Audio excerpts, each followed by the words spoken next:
Folks, welcome to another Sunday Night Futures Live. This is Bob Desmond, and welcome. Hope everybody had an awesome weekend.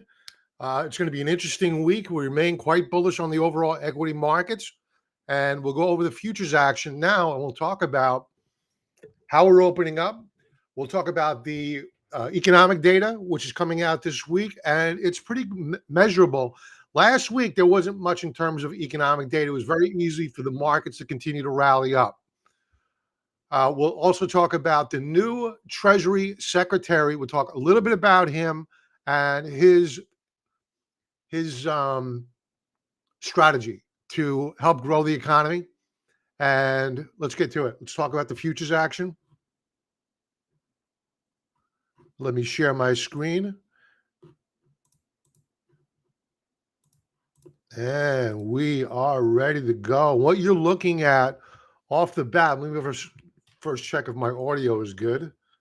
Jody, the first one to comment. Very, very timely. Proud of you. If I could just grab an audio check. Am I coming through okay? Mr. Pete, welcome. Talon, welcome. Franklin, good evening to you. Trader Isaac posting some very good charts in the community. Thank you for that. Tim, let's get to it. All right. Love the enthusiasm. All right, folks. Let's begin. What you're looking at here, this is a daily chart. We're going to drill down. I want to focus first on the mid caps. The mid caps are really behaving well. Let's go to a 5-minute view. We're just blowing out of the gate here. Wow. Up nearly 0.75 of a percentage point at the open on the mid caps. That makes me want to take a look at yields. What are yields doing? Yields are gapping down. That makes sense. Big gap down 1.43%. We were lower. We're off those lows at current on the 10-year yield. We have volatility, which is dropping. 15.77. This is the front month contract. Let's take a look at the rest of the markets.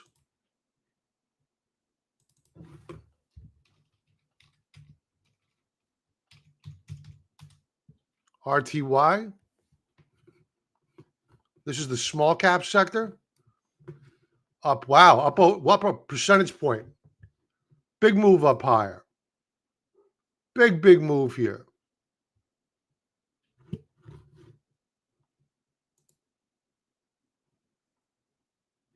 Let's check out the NQ.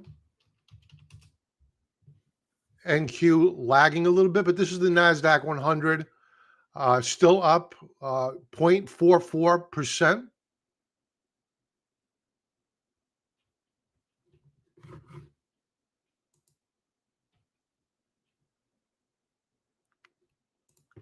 E-minis. E-minis up over 1/3 of a percentage point.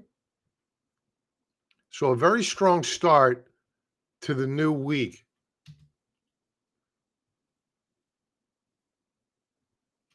We have our second 5-minute bar opening up here. Do we get follow through?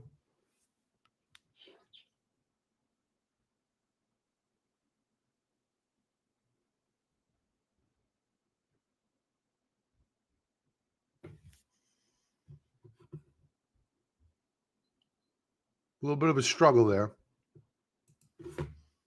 What else do we want to take a look at? We did mid caps. We did the minis. Let's go on. Let's take a look at the dollar and how it is behaving. Dollar gapping down. It's showing is up, but that's wrong. We're gapping down at the open here. I know the Japanese yen had a pretty okay week last week, meaning it stopped going down. Euro hit multi-year lows, I believe. We'll check it out in a moment. So weakness on the dollar, weakness on yields. This will help the mega cap names, in particular the Dow Jones names. We talked about this yesterday live. I like the Dow transports. I like the energy sector. I think these are the names that are going to thrive We're going to talk more about them in a moment. So, dollar gapping down here. That's good for exports. We got to get exports up. We got to reduce that trade deficit. Let's take a look at the euro yen. I want to go to yen is bursting out of the gate here, up 1/3%. Let's see how we close out the week last week. Yeah, we closed down, but we stopped going down. Euro, it's a gap up. It's a gap up so far, an inside week. And we are very oversold. This could be a good reversal for the dollar. So if we're talking about the dollar, what we want to do next is we want to talk about gold. What's gold doing? And it's up. We owned a futures contract. Look at this. They try to take it down here tonight. I think this is going up.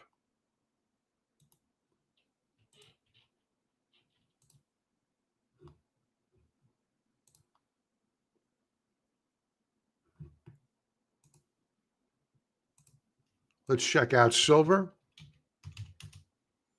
Silver, big outside reversal bar at the open here. This is a 15-minute chart. I think gold's going to do the same thing. Here's the 5-minute view. Man, good stuff. Really, really good stuff. Platinum, it's down relative to the close on Friday, but moving up higher. Palladium, that's up 1.74%. Very nice. Let's take a look at energy. Oil moving up higher here. Everything's green, except for the dollar and yields. So oil up. I think this is going to move up higher. But we do have weekly resistance immediately above. Natty gas. Wow. What a move here on natural gas. We're up nearly 8% on natural gas.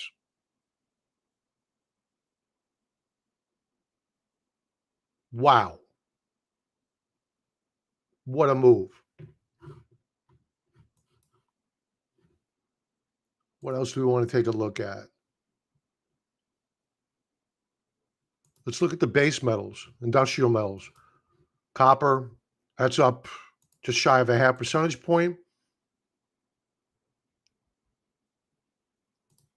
Agriculture, corn. Let's just take a look at a weekly chart here. Corn consolidating, putting in higher lows. Soybeans, weak, not looking good. Wheat,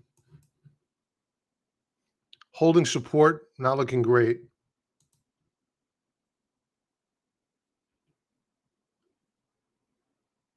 I keep getting the feeling I missed something. Live cattle. Live cattle really bounced back here.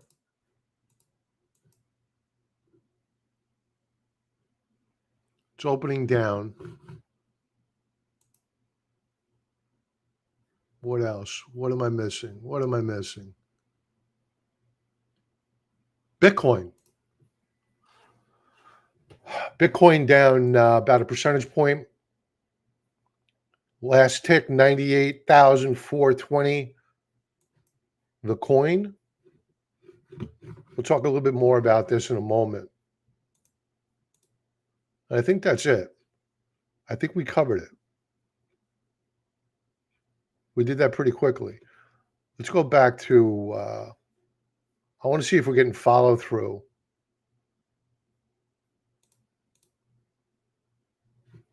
Yeah, we are. We're up 1.22%. I mean, this is kind of a parabolic move.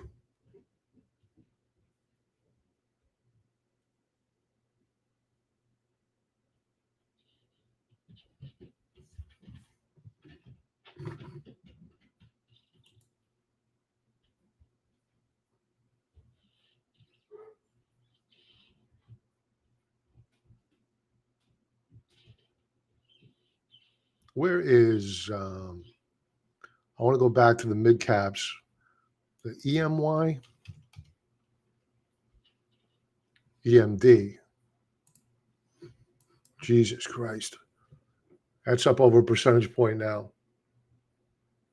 So this line here in red, this represents the upper band of rising resistance.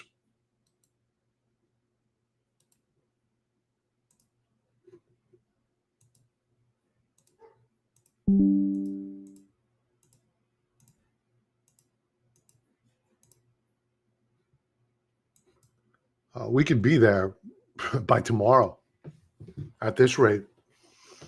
Okay. So a very strong open here to start the week. This is the NQ up nearly a half percentage point. Yields trying to fight back here. Volatility, dead.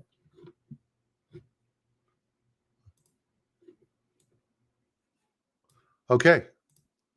Let's get to the beginning of the show. So we had the futures behind us. We're starting off strong. I want to remind members, I posted in the members area the price targets, stop points, entry points for the stocks I like going into the new trading week. If you missed yesterday's live stream where I discussed these charts, it's still posted on YouTube. You can go check it out there.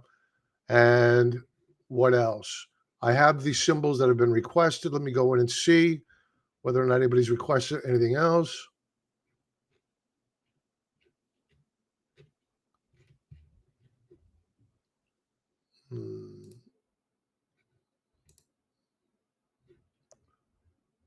Where is mine? All right. And folks, if you're not part of the forum, please use that link below. It's free for now. We have a great chat room. This is the chat room. Here's the feed. Isaac, good enough to post. This is what I was looking for. Good enough to post his thoughts. And I want to make sure I got everybody's quotes. Yep, we're good. Oh, Scott. SQAI. Okay. All right. So again, folks, use the link below. Join the public forum. The Bull and Bear Banter, that's the chat room. And you get the feed with some really good content. So take advantage of it. It's free for now. I will be charging at some point in time.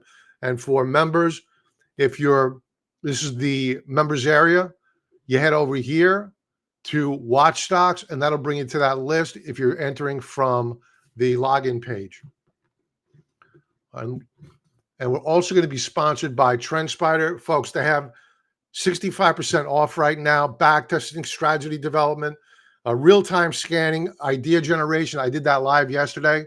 Fundamental and technical analysis, dynamic alerts. I shared that yesterday. So a lot of functionality here. I know they're changing the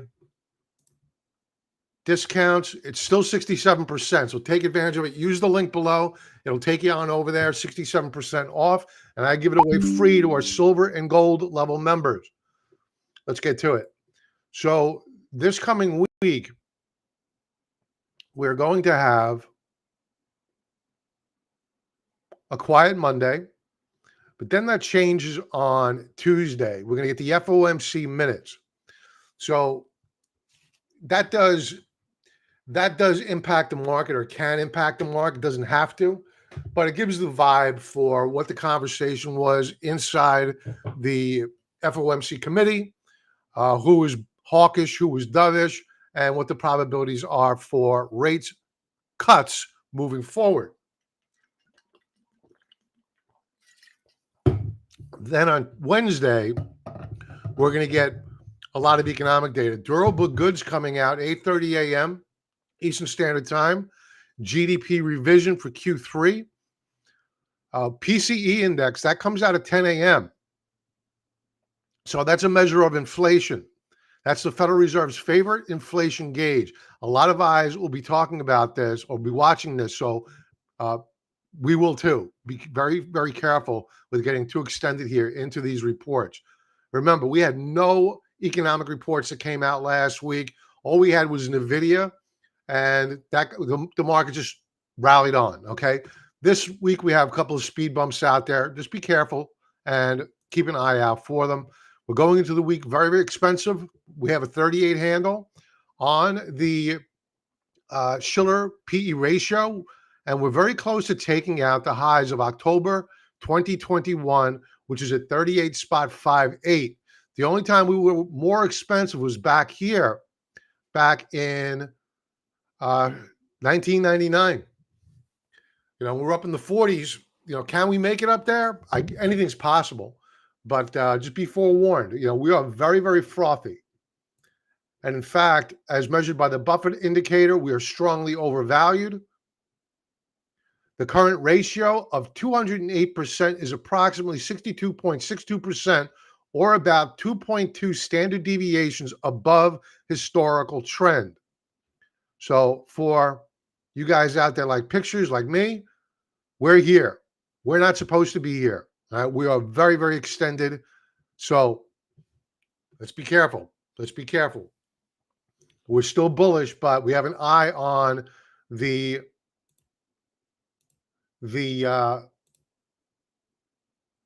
difficulties that this market can have in front of us. And I'm telling you right now, I'm watching a trend here, and what's got me spooked is that when I started recording, actually it was Friday afternoon, we were at 60% probability of an ease. When I started recording on Friday night, the week ahead commentary, which is posted in the members area, we were at about, I forget, 57. Then yesterday we came down to 55% probability of an ease. Right before I went live, we were at 52%. Now we're at 50.9%. So it's a coin flip at current that we're going to get a rate cut. So the reason why this market's going up is because of rate cuts. So if they're pricing in a 50-50 basis point, a 50-50 odds or probability of a rate cut, I don't know. That's not a good odds. Those are bad odds, and they're already priced in. And what has me more concerned is that when you take a look at yields, which are at current dropping, they're gapping down. But last week,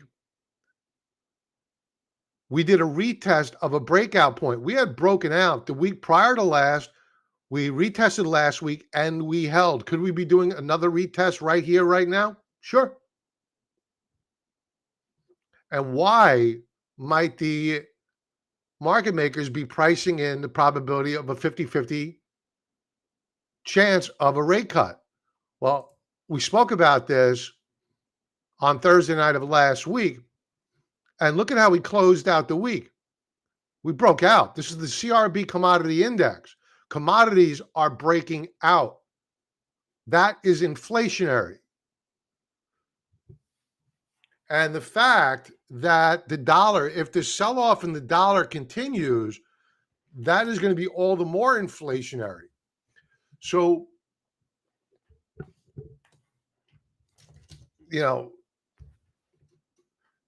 we're starting off the week here very, very optimistic, very, very bullish. I'm getting the vibe that this is a little bit frothy, just a bit. We have a lot of landmines coming out this coming week.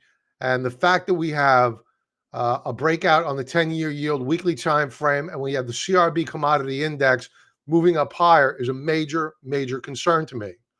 Now,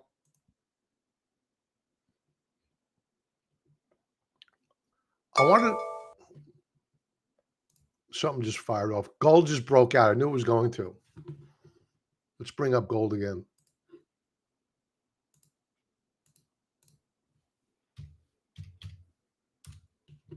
Oh, that's going to move.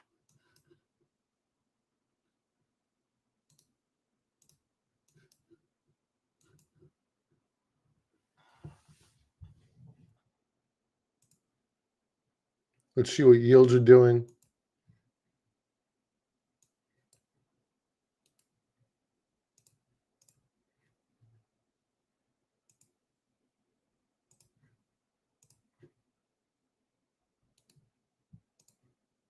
Just want to set some alerts up here. I want to see if this trend is going to continue, because if we get a reversal on yields, I think that we get a sell-off on equities. This is the second 15-minute bar, no new higher high. Volatility is not doing anything.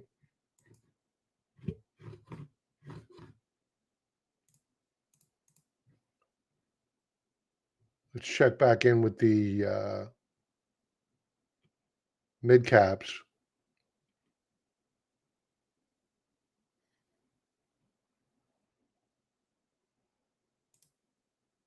This is the small caps. It's fine. Yeah, it's starting to come in a little bit here.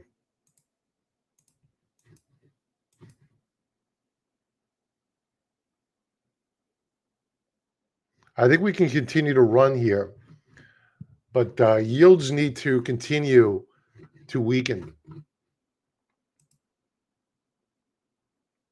Hopefully something happens here. Either we break out or we break down before we log off for tonight. And we'll check back in. If I hear that alert fire off, we'll check back in. Now, let's do this. Let's also get alerted if we break out on the rut. Okay. All right. So, so much to go over. So, on the week ahead commentary with members, I spoke about the QQQE. That's the equal weighted triple Qs. Remember, the triple Qs are market cap weighted. What does that mean? It means the names that are the biggest in that group or in that bucket of the 100 stocks, I think it's 101 stocks, are Microsoft and Apple, and then it works its way down from there. But if you equal them all out, you're starting to see the Apples of the world. Actually, Apple closed well last week. Microsoft not so well. But you're seeing broader participation of other names in that group that are allowing for the QQQE to outperform the QQQ. Case in point. Let's take a look at this chart here. This is a ratio chart. QQQE versus QQQ. Now, I love my stochastics. They tell me stories. And I love my RSI. It's also telling me a beautiful story here. Oh, come on, man.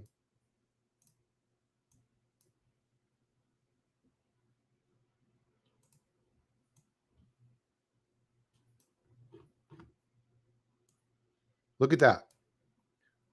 We broke out. So QQQE is now outperforming. The equal weighted bucket is now outperforming the triple Qs. And now we're looking for a breakout. We have a breakout on RSI. We have a breakout on Stokes. We have indicators leading price performance. I'm not seeing any more comments come through since we went live. This happened the other night. I got to go to YouTube and see if I'm missing comments, which I believe I am, because you guys are never this quiet.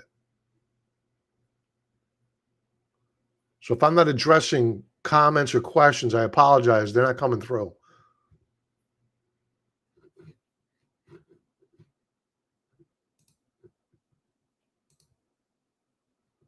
Let's go into my dashboard. We have 35 people. Yeah, there's a lot of comments I'm not getting.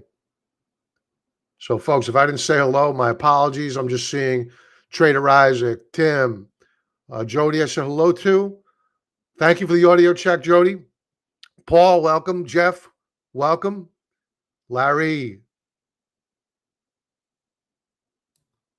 Larry's comment, stocks are dangerously high. Let's be careful. Costco's PE is near 60. Agreed. TF Hatter, welcome. NYC Photo, UAL. You're a member. NYC Auto, I think we got a request for a coaching session for you. I'm going to send you out a link to my calendar and just choose a date that works for you, a date and time, and we'll get you set up. Okay. Paul, welcome. Michael, welcome. TZ Burton, Polish Taco, Danny. All right. I got to everybody. All right. If I can get, we have 34 people out there, get 34 likes. It helps me out with the YouTube algorithm. I'd really appreciate it. Getting back to this chart here.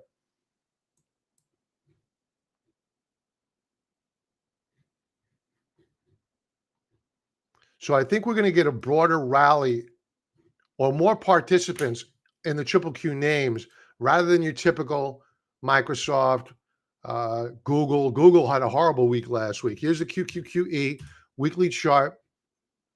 Now, this is a triple inside bar. I mean, this is very, very bullish. This is like a golden unicorn. You rarely get this.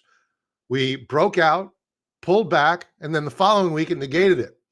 So very, very nice price action. We're up 3.48% on the equal weighted. What did the triple Qs do last week? It was only up 1.86%. And the quality of the close was not as good as the QQQE. So focus on the QQQE, not on the triple Qs. Because I think that's going to lead the triple Qs. Bitcoin. So Bitcoin,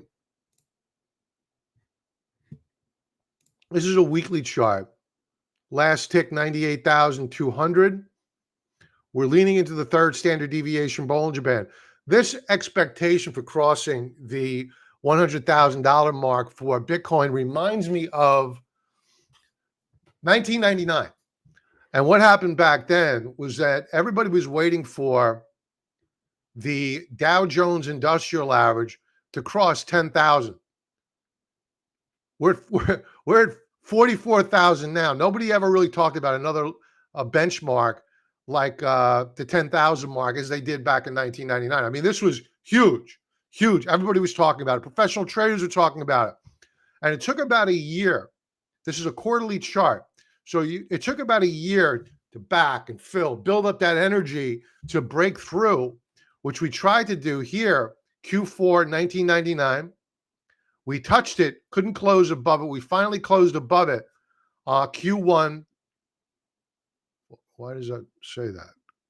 January 4, 1999. I'm sorry, Q1. We breached, I apologize. Q1, we touched it. Q2, we closed above it in 1999. So, and we didn't stay there all that long. We went into a bear market soon thereafter, about a year later. So then it was off to the races, obviously, and the rest is history. But this reminds me so much of that anticipation of the Dow crossing the 10,000 mark. Now, do I think that we're going to get there? No doubt about it. We're going to cross it. But I think the thing to keep in mind is that, can we do it tomorrow morning? Sure. You got to expect some selling. There's going to be a whole bunch of people out there that are going to want to say, I sold above 100,000. They're going to want those bragging rights. So you expect a lot of overhead supply. So the analogy I'm going to draw is that probably if we do it this month,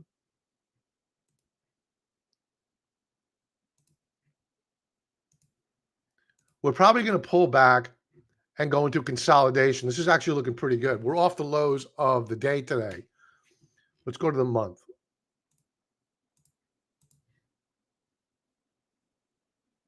Monthly chart still has a lot of room to run here.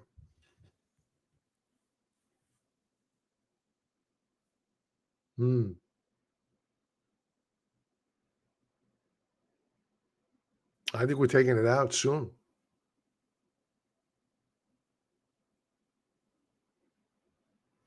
The one thing you can't ignore, though, is going back to that weekly chart was so extended. I still think that we're going to pierce it as soon as this week. But I suspect we're going to get a correction. And it's going to knock it back a bit. And it got to alleviate this overbought condition relative to the third standard deviation Bollinger Band in red. You're not supposed to be there. So it doesn't mean it's going to crash. It just means it needs to correct. You got to get some new buyers in there to take it up higher. So I think that's what's going to happen. We're going to pierce 100,000. We may close there on a daily time frame, even on a weekly time frame, on a monthly time frame. I think we fade, and then they need to take another running charge at it in the next couple of months after a consolidation. Those are my thoughts. That's what I think is going to happen. Do I think we're going to cross it? Yes.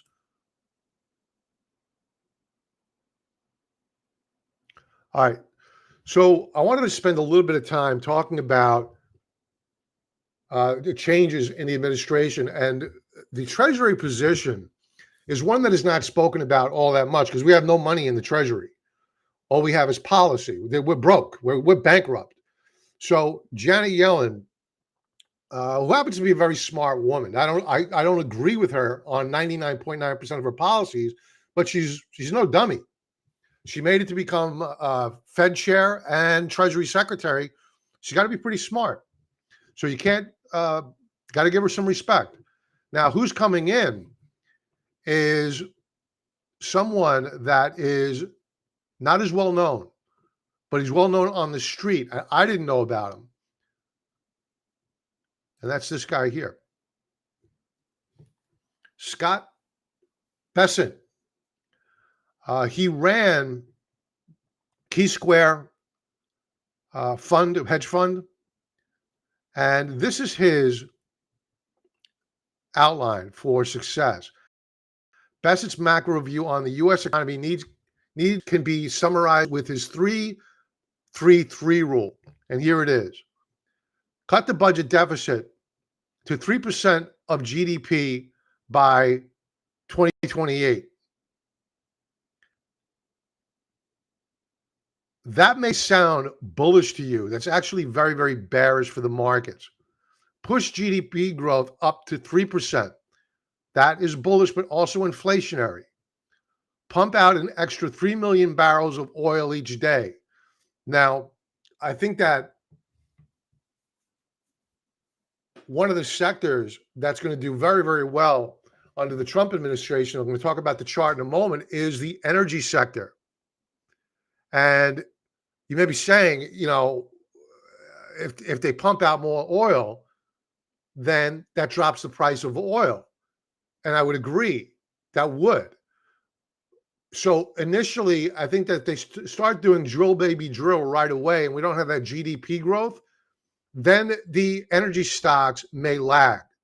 But if we get organic growth in the economy and we begin to, not the phony math, the fuzzy math of government spending driving up GDP growth, which is what's been going on for the past 4 years. If you wonder how we're getting the GDP growth, it's not from business. Maybe a few companies out there, but the mid caps and small cap names, they have not performed. The mega cap names have performed because they're the ones that have benefited the most.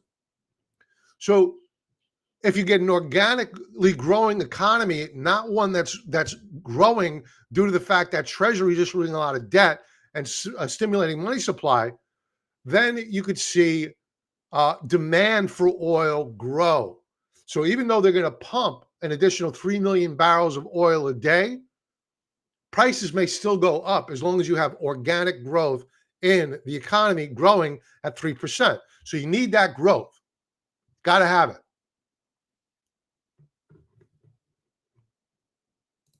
So here's a couple of charts that I really, really like.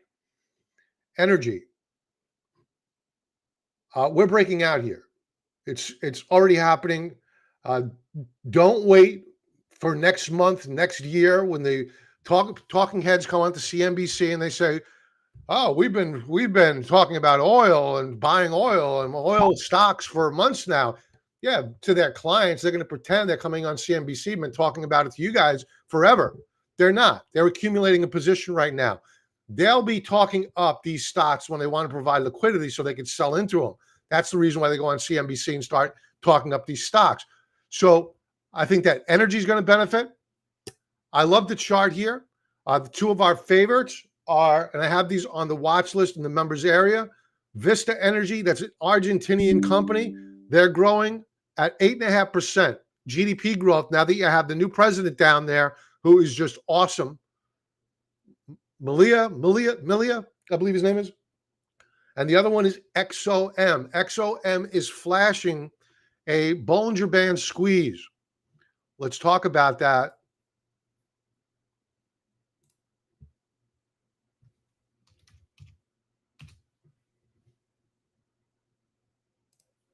I think it's on a monthly view. No. It is on a monthly view. We're breaking out of a Bollinger Band squeeze on a monthly chart. Here's the weekly view. A very tight Bollinger Band squeeze here. This is on our watch list going into the new trading week. I'm telling you right now, 6 months from now, you're going to be looking back saying, I should have bought. So bullish. And this is Vista. V-I-S-T. What is its symbol?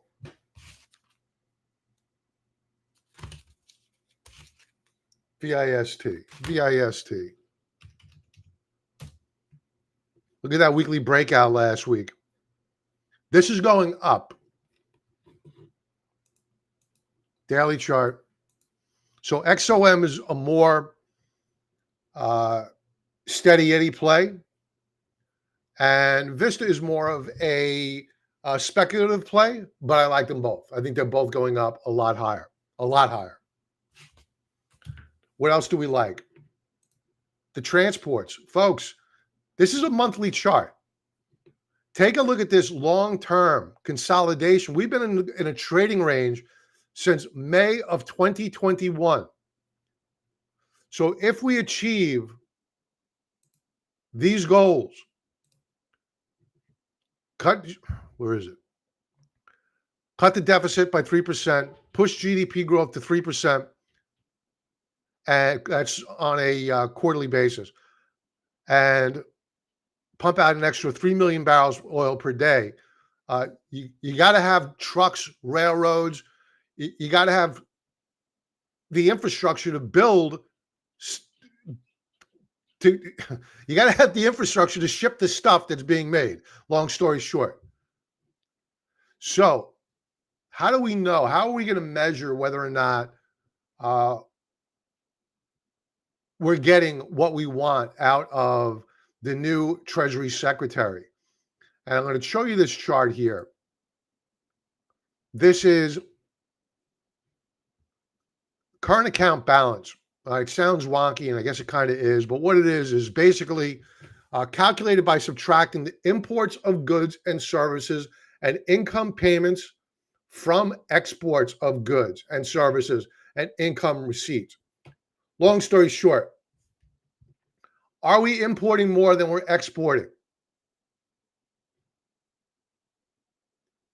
We've been importing more than we're exporting for years now. But since we've never recovered the pre-pandemic levels on the current account balance. And why is that? Well, you have supply chain disruptions. You do not have organically growing economy. You have a government spending fueled GDP. You got to get government out of the way. And once they cut the regulations and they unleash the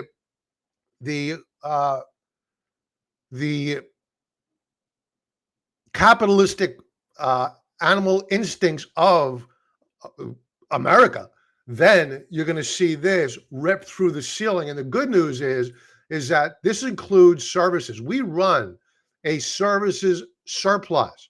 Not many people talk about that. We run a services surplus. So we provide more services internationally than we take in internationally. That's a good thing. But now we need manufacturing. And that manufacturing, if they could push this north of where we were back in 2020, mission accomplished. And it would be amazing if they could push this positive, but that's a bridge too far. When was the last time we were positive on the current account?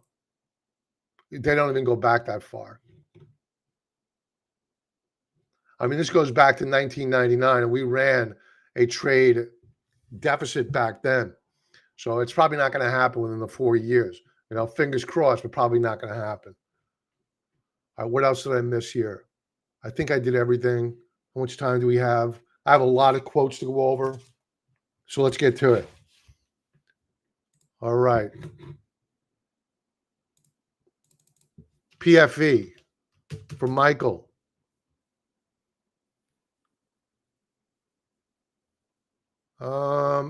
I was expecting to be bearish on it. Yeah. All right, so we only have a few trading days left to go in the month. Right now, we're trading down below 2605. Now, these trend lines I did not draw. This is the automated. Some of them I maybe have had. Yeah, some of them I did. But this is a click of a button, folks. Bonk.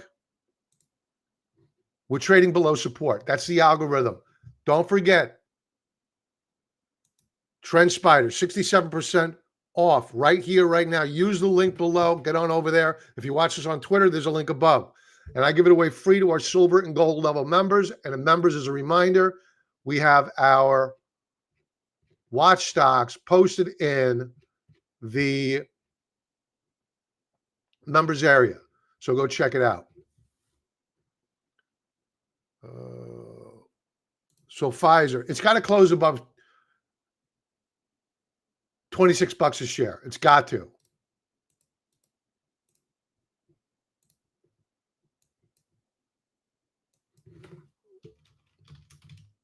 Now let's make the assumption that it does.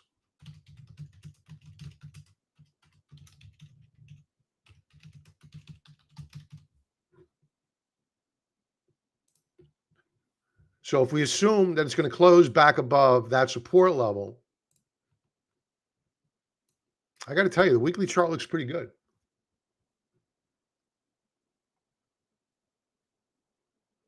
Here's monthly resistance right here. We had a bullish reversal bar on volume last week. Let's go daily view. I think that any pullback here can be bought, but this is speculative because right now we're trading below monthly resistance. Any pullback can be bought, and I would put a stop right below this support level here at around 24.36 per share. That's what I would do. As I think that we're going to pop here. That's the vibe I'm getting on Pfizer. AAL. This had to be Pat that asked me about this. AAL's looking good. So AAL weekly time frame, again, this is the power of the automated trend lines. I did not draw these lines. We broke out the week before last. Last week we did a retest. This is a buy. Daily chart. Bullish reversal bar on Friday. We'd like to have seen better volume, but I think we break out. We move higher. The only thing that could become an issue for the airline plays, which have been acting well, if oil breaks out, that's going to be a problem for airlines. SMCI. We booked profits here last week. We bought right at the lows. I mean, pennies off the lows. Down here. Sold it here. We did about a little over 50% profit on that. So we're out of this. Do I think it goes higher? I gotta make sure everybody's aware of this. They have not filed their 10K yet from the prior quarter. So they're delinquent. And they have a new accounting firm. So there's a big question mark next to this company. I saw a good trade here. I took the trade. It worked out. Would I buy it as an investment? It'll probably work out, but I liked it a lot more at 1750 than I do here up with a 30 handle. So, do I think it heads up higher? Yeah, I think it's going to perform with the market, but there's a lot of headline risk here as well. It could be positive news or it could be negative news. So I would be very, very careful with this stock. If you're going to trade it, stay very, very small. Resistance level number one, right up here at about 39 bucks a share. After that, we can head up to 48 bucks a share. Just stay small, please. I think it will move up higher. Wolf, this is for Trader Isaac.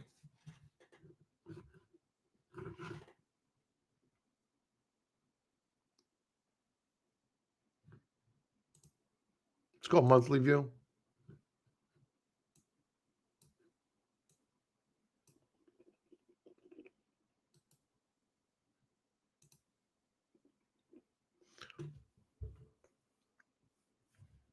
The 50-month moving average is at $6.86 at current. I don't like the topping tail on the month so far.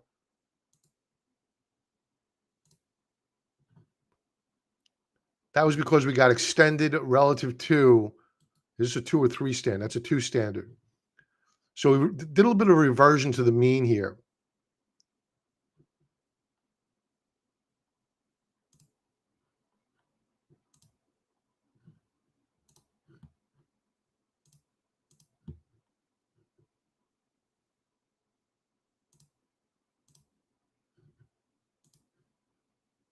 They're not letting me paste a monthly chart over the weekly chart. It's ticking me off. Why? Oh, there it is, right down here. All right. So where's the 50? So I just overlaid onto this chart here the monthly 50-period moving average. I would use that as my stop point. If it breaks down below that level, I would get out. I think you could buy this, but that's your natural support level right there, which is at current at $6.93. So I think you could buy it, and you're going to get a rally up to, what is this, the 200 period? Yeah. You're going to get a rally where we found resistance. Aha, a little bit of investigative work up to that 923 mark. So I think it's a buy. Tight stop, though, right below that 50-period moving average on a monthly time frame. Trader Isaac, you have TrendSpider, so you can do this yourself. As a matter of fact, I'll share it out.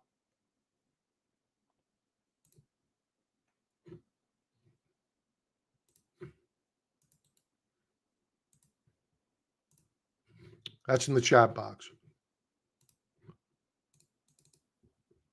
BUI. BlackRock Utility. Wow. I've been looking for a fund for infrastructure. I think this is Franklin that posted this one.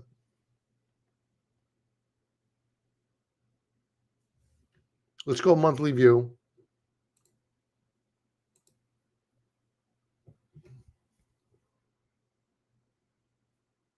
I like it.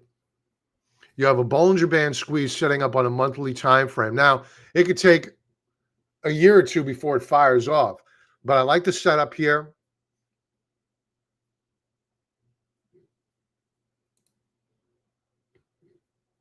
Weekly chart. We're wedging out. I think we're going to break out.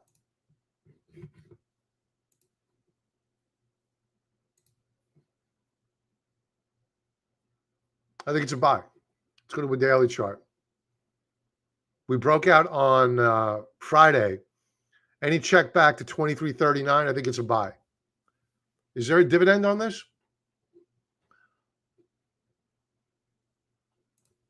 BUI. Do we have a dividend?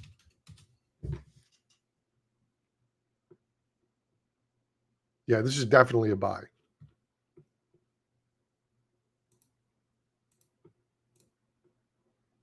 Yielding 6%. Va-va-boom. Gotta love that. Okay. So BUI, bullish.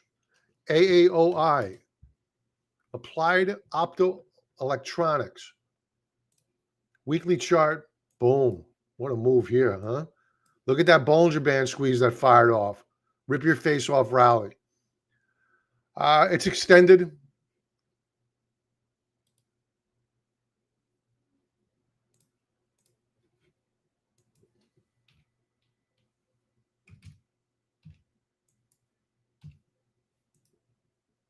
We're trading above the third standard deviation Bollinger Band. I would buy on a pullback to, on any overshoot below 36 bucks a share. Right here we have support. Let's go to a daily chart and let's overlay weekly.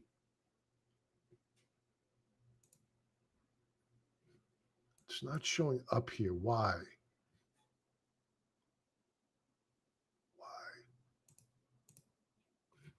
That one line is not showing up.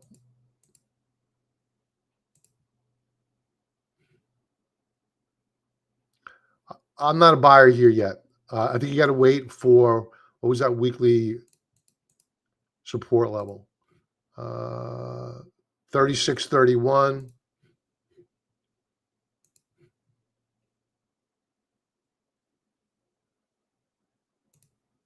Right about here.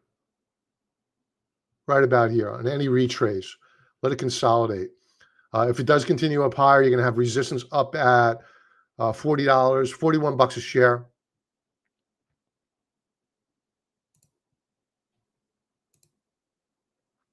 Good looking chart, man, but I can't chase it. It's just not my nature to do so. So it could continue up higher, no doubt about it. But, this reminds me of a number of years ago, back in 2021, where we were seeing a whole bunch of stocks, especially SPACs. They were just ripping through the ceiling. And I kept getting these requests to go over charts. And all of them had third standard deviation Bollinger Bands, which were being pierced. And I sounded like a broken record, but I said, this is not going to end well. It's not going to end well. And it didn't. There will be a shakeout. There's going to be a very, very heavy shakeout. So I would not chase it. You'll get a better price in the future on this name. If I were long, I would set up a trailing stop loss order. I think it could easily go parabolic even further, but I would not initiate a new position here. SNDL.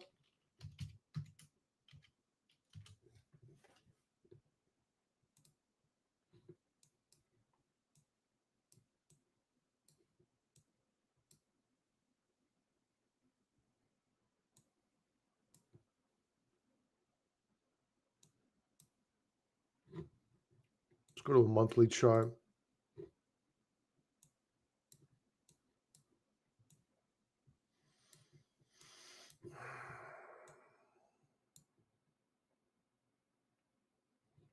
Monthly Bollinger Band squeeze setting up. It's consolidating. We have higher lows.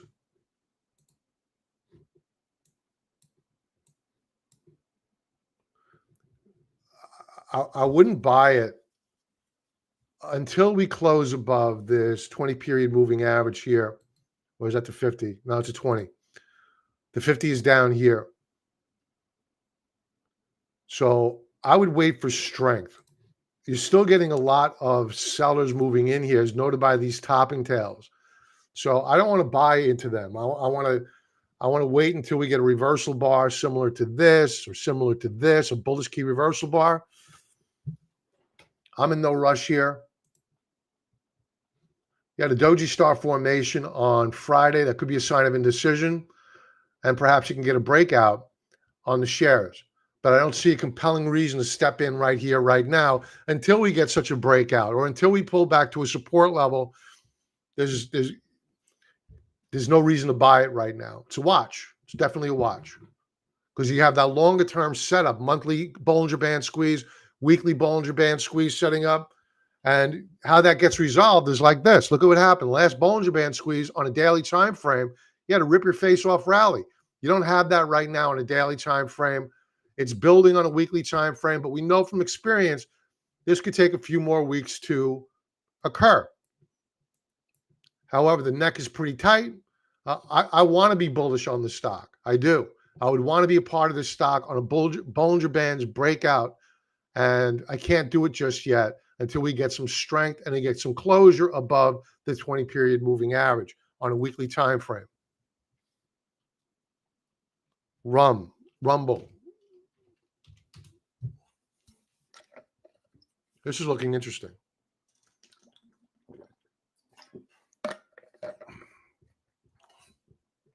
You're welcome, Franklin. This is looking interesting.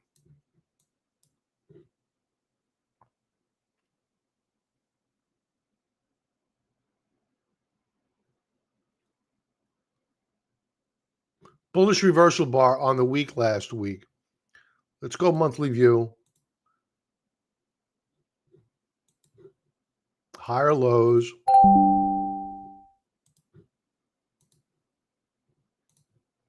We have a breakout in the monthly time frame, assuming that we close here or higher, bullish. But what I would expect is a pullback and a retest of the support level next month.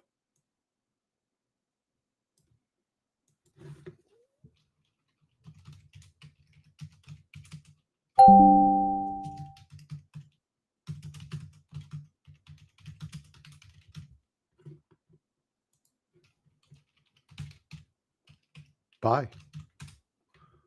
We'll keep this active for at least a month. Here, 58 days works. All right, so we're good to go here on Rumble. I would wait that retest. That's right down here. We have our alert. You're probably going to get it next month. I wouldn't buy it right now. I think you can get a better price. TGTX. This wants to break out. On the daily chart, like I can already tell it wants to break out.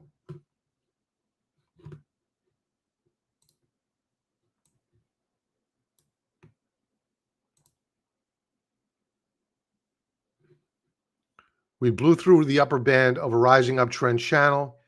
The week of November the 4th, we were rejected at resistance. The week of the 11th, reversal bar. This thing wants to break out. If it closes above resistance at 36.04, it's a buy. Daily chart, yeah. Very thin volume, though, on Friday. That's a warning flag. Wait for that breakout. I would not be a buyer right here, right now. Wait for the breakout. Soundhound. For disclosure, we are long of Soundhound. We've made quite a good amount of money here. And I think that Soundhound is just going up. We are kind of extended relative to the third standard deviation Bollinger Band. Would I initiate a new trade here? On a new weekly higher high, I would.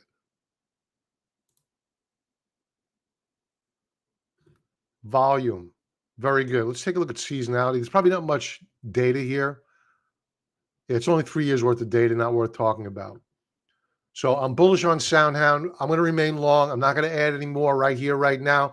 On any retracement, an orderly pullback, I'd be buying more. But I don't want to chase. CPS, Cooper Standard Holdings. You're welcome, Tim.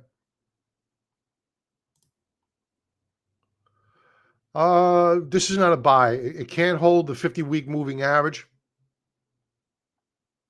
I wouldn't short it. It's simply in a consolidation. You have a Bollinger Band squeeze setting up here. I don't know what sector this is in.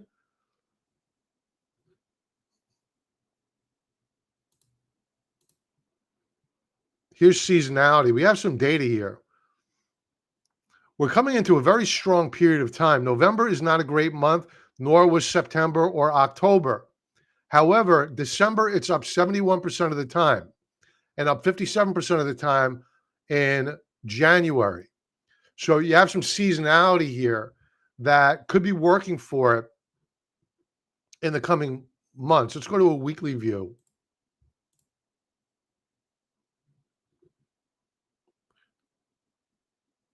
If they do a washout in week 50, we're in week 48 right now, this coming week. In 2 weeks, if they wash it out, I'd be a buyer because look at the weekly seasonality thereafter.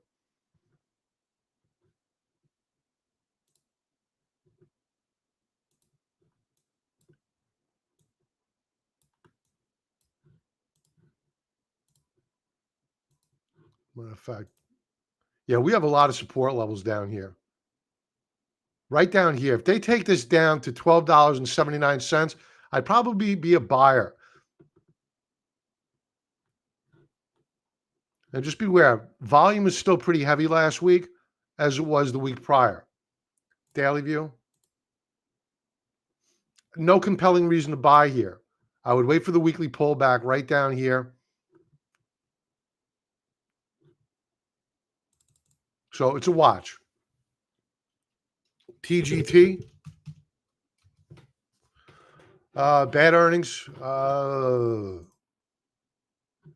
I think that they could rally this up to here, and then you got to sell unless they close it back above 143 per share. You can get a rally. Let's check out seasonality. I'm sure we have plenty of data there. It's not a great period of time. I would revisit this I would revisit this in January If they dump it into January, I'd be looking for a rally into February and March. I'm not a, all right. So as a trade, let's go to the daily chart. If they close it above 129 per share, I'm a buyer because I think they're going to rally it up to 145, 143, 145. But as an investment,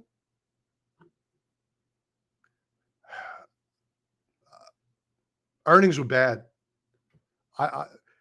If they continue to drive this down lower, I wouldn't touch it. I would avoid it. I'd revisit it in January. I would not buy the dips right now. I think it's going to go lower.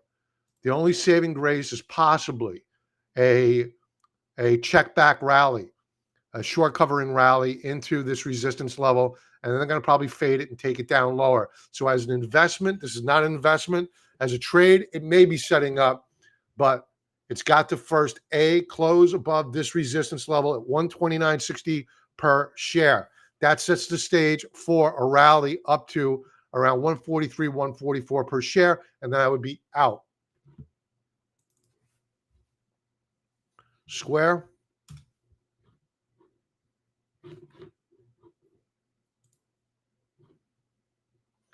It rallied last week up and into resistance. Again, the power of the automated trend lines.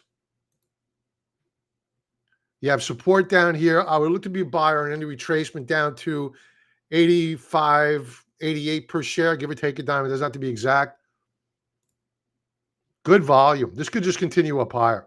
This is institutional accumulation. So this could just drive right through resistance.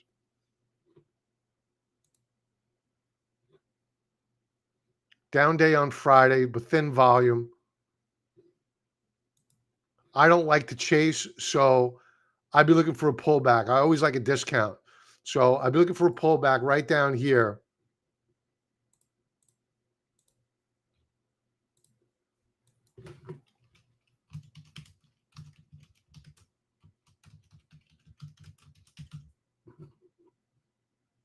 And we're good to go. I kept too much sensitivity on there, but it's okay. Jody, you're very welcome. Happy Thanksgiving to you as well. AI. All right. Another one that we own. And we bought it back here, I don't know, a while ago, at least during the summer. And it's treated us very, very well. We bought it because of a Bollinger Band squeeze, and that is fired off. That Bollinger Band squeeze was on a weekly time frame. I got to bring back the 2 standard.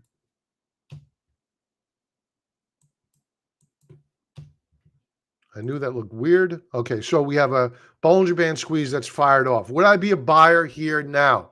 No, because we're trading above on a weekly time frame, the 3rd standard deviation Bollinger Band. I'm not going to sell. I think it's a long-term hold, but I would not initiate a new trade. I'm not going to speak my book. We're extended. So do I think it goes up higher? Probably. Might I be setting up a trailing stop loss order? Probably. Then I'll buy back on the pullback, but because it's going to come. But we don't know when that's going to be. December is usually a favorable period of time. Seasonality is not going to work here. Not enough data, so I'm not going to bother with that. I'm bullish longer term on AI. Short term, I would not short this stock.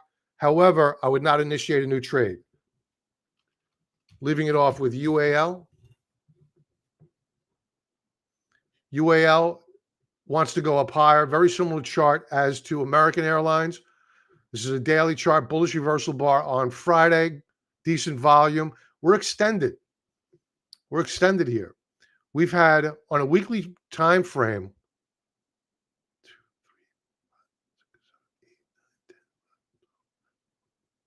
about 15, 16 weeks of a rally here. I mean, whoo, it looks like they're going to take it up higher again. Here's your resistance up at 104. I would ring the bell up there. This is the probabilities of this continuing to put in week 17, 18, 19 of new weekly higher highs without a closing down week. Highly improbable. Highly improbable. We're not about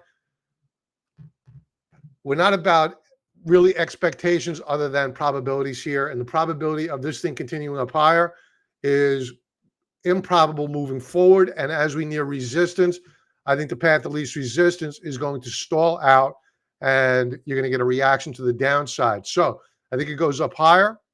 I would be a seller up here at resistance and wait for a pullback and a consolidation, re-enter the trade at lower prices. And that's it, folks.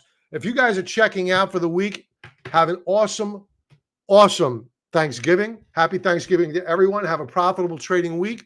And don't forget, TrendSpider's 67% discount. Use the link below on YouTube, link above on Twitter. I give it away free to silver and gold level members. Don't forget to join our free forum. It's called the Contrarian Trader Public Forum, and we have the Bulls and Bears chat room. It's free for now. We'll be charging for it in 2025. So sign up now. Everybody have an awesome remainder of your weekend. I will talk to you soon. Be well.